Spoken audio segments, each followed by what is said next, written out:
wasiirkii hore ee wasaaradda arrimaha gudaha Somaliland isla markaana gudoomiyaha urur siyaasadeedka ummadda iyo wafdi ballaaran oo hogaaminayo oo ka tirsan urur siyaasadeedka ummadda ayaa maanta si ballaaran loogu soo dhaweeyay magaalada Burco ee xarunta gobolka Togdheer waxaana deegaanka Kalagsharka oo qiyaas ahaan kaga toosan magaalada Burco dhanka waqooyi galbeed 30 kiiloomitir kaga hortagay boqolaal dadweyne iyo gaadiid aad u tiro badan oo si weyn ugu gaashaana astaamaha iyo calaamaanta u gaarka urur siyaasadeedka ummadda waxaana gudoomiyaha urur siyaasadeedkani Dr. Maxamed Cabdi Gaboose markii uu goobtaasi uu soo gaaray uu si weyn u gacan qaadayay taageerayaashiisa oo ku dhawaaqayay erayo soo dhaweyntiisa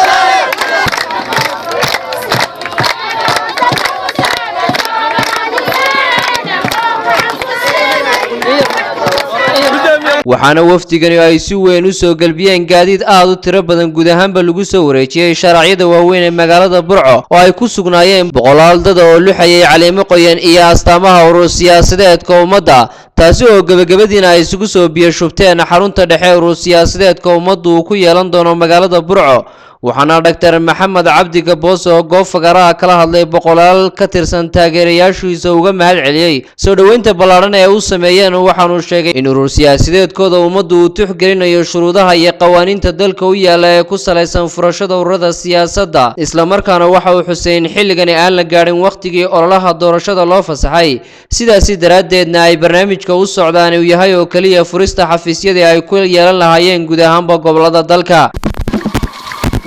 waxaan rabaa inaan idin sheego inaan waqtigii ololuhu bilaamin sidaa awgeed wax hadala oo fagaarayaasha oo barnaamijka khuseeya aan laga sii dayn karin maanta oo sharaf mudan halkan horteenna ka jarayna xaruntii dhexe ee xisbiga ummadda ee gobolka Togdheer sidaa iyo nabadgelyo assalaamu calaykum waraxmatullaahi wabarakaatuh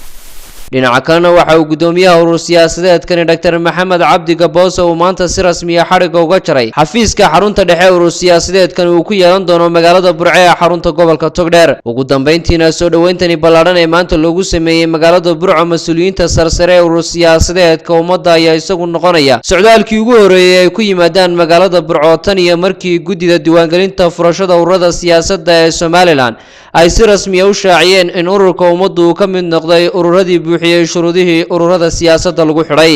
maxamed caawad maxamed telefishinka caalamiga ee Somali Channel Burco.